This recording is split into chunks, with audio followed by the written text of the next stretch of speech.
इस प्रकार से अगर आपने सिस्टमेटिक 1 बाय 1 टॉपिक का आंसर लिखा है तो आपको पास होने से कोई नहीं रोक सकता। और आप लोग कहते हैं कि सर फेल हो जाते हैं या आरपीएमसी का रिजल्ट डाउन होता है।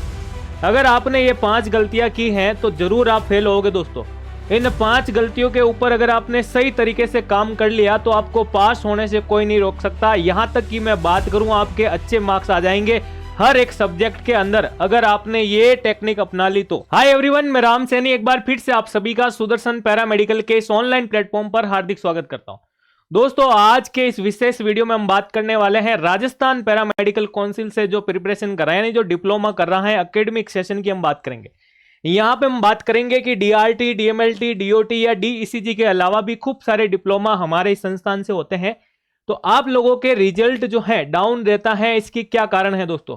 आप लोगों कौन कौन सी गलतियां कर बैठते हो जिसकी वजह से आपका रिजल्ट जो है डाउन दे रहा है?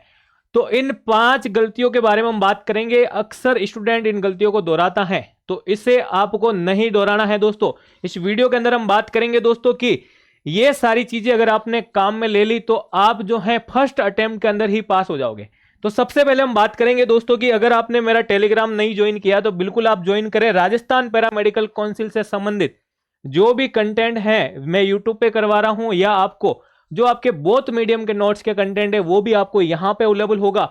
और अगर आपको आरपीएमसी की तैयारी के दौरान कोई भी दिक्कत या डाउट हो दोस्तों, इस नंबर पर कॉल या व्हाट्सएप मैसेज आप कर सकते हैं दोस्तों। देन हम बात करें दोस्तों कि अक्सर आप लोग जो हैं क्या गलतियां कर बैठते हो, उन 5 गलतियों के बारे में बात करने वाला हूं। आपके फेल होने का सबसे प्रमुख कारण क्या है दोस्तों कि आपके जो शॉर्ट क्वेश्चन और लॉन्ग क्वेश्चन है उसके अंदर क्या आंसर लिखना होता है, ये चीज आपको समझ में नहीं आती है। मान लीजिए अगर आपसे एक ही क्वेश्चन पूछा गया है, उसी क्वेश्चन के ऊपर आपके शॉर्ट नोट्स भी आ गया और लॉन्ग क्वेश्चन भी आ गया, ठीक है ना, तो वहां पे आंसर किस प्रकार से देना होगा? क्योंकि आप लोग क्या मानते हो कि शॉर्ट क्वेश्चन के अंदर कम पेज भरने हैं, लॉन्ग क्वेश्चन के अंदर ज्यादा पेज भरने हैं। ऐसा कुछ भी नहीं है दोस्तों। शॉर्ट क्वेश्चन के अंदर भी आप उस क्वेश्चन की पूरी डिटेल दे सकते हो, लेकिन आप चार्ट बना करके सारी चीजें दोगे तो 5 में से 5 नंबर ला सकते हो। और उसी क्वेश्चन को अगर आपको लॉन्ग क्वेश्चन के अंदर पूछा गया है, आपसे 20 नंबर का क्वेश्चन पूछा गया है, तो वहां पे आपको थोड़ी अगर आप सिस्टमेटिक पॉइंट्स के माध्यम में अटेंड करते हैं तो आपके नंबर नहीं कटेंगे दोस्तों। तो सबसे पहले इसी बात के ऊपर आपको ध्यान रखना है कि इसका आंसर हम किस प्रकार से लिखें। सेकंड, आप लोग गलती कर देते हैं कि सर पैरामेडिकल के कंटेंट की कमी है। बिल्कुल मैं मानता हूं दोस्तों, पैरामेडिकल के कंटेंट की कमी है, लेकिन आप खुद आपके पैरामेडिकल का कंटेंट बना सकते हैं। जी हाँ, मैं बात कर रहा हूं अगर आप हिंदी मीडियम के हैं तो आप बोथ मीडियम में लिखकर भी बना सकते हैं। और बोथ मीडियम में किस प्रकार से कंटेंट बनाना चाहिए अभी इस वीडियो के अंदर भी मैं आपको बताने वाला हूं। और इंग्लिश मीडियम वालों के अंदर तो कोई दिक्कत नहीं आती दोस्तों, तो वो इंग्लिश में भी लिख सकता है। तो राजस्थान पैरामेडिकल काउंसिल से जो डिप्लोमा कर रहा है, इंग्लिश मीडियम वाला साथी प्रॉपर इंग्लिश में लिख सकता है, और जो हिंदी मीडियम वाला स्टूडेंट है वो बोथ मीडियम के अंदर अपने नोट्स बना के आप तैयारी कर सकते हैं दोस्तों।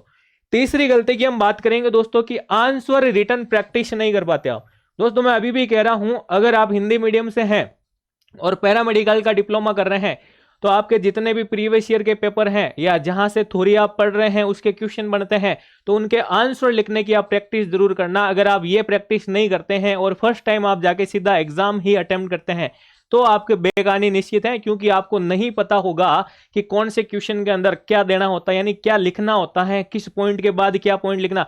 कड़ी से कड़ी मिलाते हुए सारी चीजें आपको आंसर में देनी होती है, तब जाके आपके एक एक मार्क्स बन करके फिर आपका रिजल्ट जो है वो डिसाइड होता है। देन हम बात करेंगे आपके की चौथी गलती आप क्या करते हैं कि सर हिंदी मीडियम वाले स्टूडेंट की समस्या।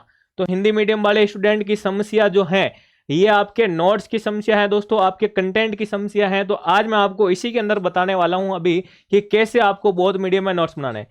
5 नंबर समस्या रहती है दोस्तों आपके, ये हिंदी प्लस इंग्लिश नोट्स वाली ही कहानी समझ गए आप कि सर हमारे पास ये बोथ मीडियम में कंटेंट नहीं है, क्योंकि मार्केट में इसकी कोई किताब भी नहीं आती है। प्रॉपर इंग्लिश मीडियम में मिलेगी या प्रॉपर हिंदी मीडियम में मिलेगी, तो प्रॉपर हिंदी मीडियम में राजस्थान पैरामेडिकल काउंसिल में आपको नहीं लिखना होता दोस्तों, आपको बोथ मीडियम में लिखना होता है। तो ये बोथ मीडियम के अंदर दोस्तों आप कैसे बनाएंगे?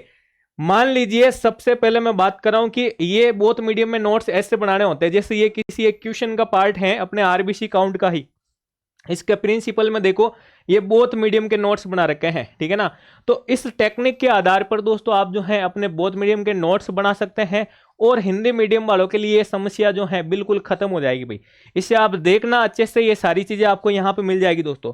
अब आता है कि सर शॉर्ट क्वेश्चन और लॉन्ग क्वेश्चन का भी बता दीजिए। तो दोस्तों मान लीजिए आपके ये 20 नंबर का क्वेश्चन पूछा है आरबीसी काउंट के ऊपर ही, तो उस 20 नंबर के क्वेश्चन में आपको ये कड़ी से कड़ी मिलाते हुए लाइनें देनी पड़ेगी। जैसे आरबीसी का इंट्रो हो गया, आरबीसी के इंट्रो का चार्ट हो गया, आरबीसी काउंट क्या होता है इसके बारे में बताना पड़ेगा, इसका पर्पज क्या है, इसकी नॉर्मल वैल्यू है, मेथड्स कौन कौन से यूज करते हैं, फिर मेथड्स के अंदर भी सारे के सारे पॉइंट, और लास्ट में जाते जाते आपको क्लिनिकल सिग्निफिकेंस के टर्मिनोलॉजी और उसके कोजेज के बारे में बताना पड़ेगा।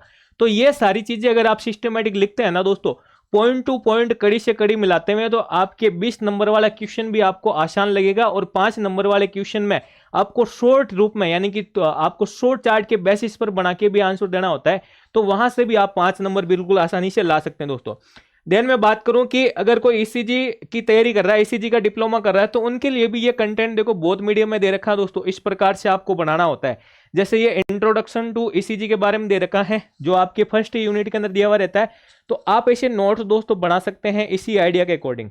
और अगर आप मेरे साथ जुड़कर तैयारी भी करना चाहते हैं कि सर बोथ मीडियम का कंटेंट हमें चाहिए और हमें तैयारी करनी है, तो बिल्कुल सुदर्शन पैरामेडिकल के नाम से ऐप दे रखा है, इसे आप डाउनलोड करें। और आरपीएमसी से जो डिप्लोमा कर रहे हैं उनको यहाँ पे दोस्तों मैं बात करूंगा, आपके डीआरटी हो चाहे डीएमएलटी हो दोस्तों, यहाँ पे मैं बात करूंगा डीओटीटी हो या डीईसीजी हो दोस्तों, तो इसके लिए आपको जो है बैचेज मिल जाएंगे। इसके अंदर कंप्लीटली आपको हिंदी प्लस इंग्लिश मीडियम, यानी आपके जो बोथ मीडियम का कंटेंट चलता है उसी बेसिस पर आपके सारे के सारे टॉपिक करवा जाएंगे। ठीक है, तो बिल्कुल आप जो है इसे ज्वाइन करके अपनी तैयारी बेहतरीन कर सकते हैं। तो अगर आपको वीडियो पसंद आया है तो बिल्कुल आप लाइक करें। आपके कोई भी दिक्कत या डाउट्स होने पर जो नंबर दे रखे हैं उस पर कॉल करें दोस्तों। धन्यवाद।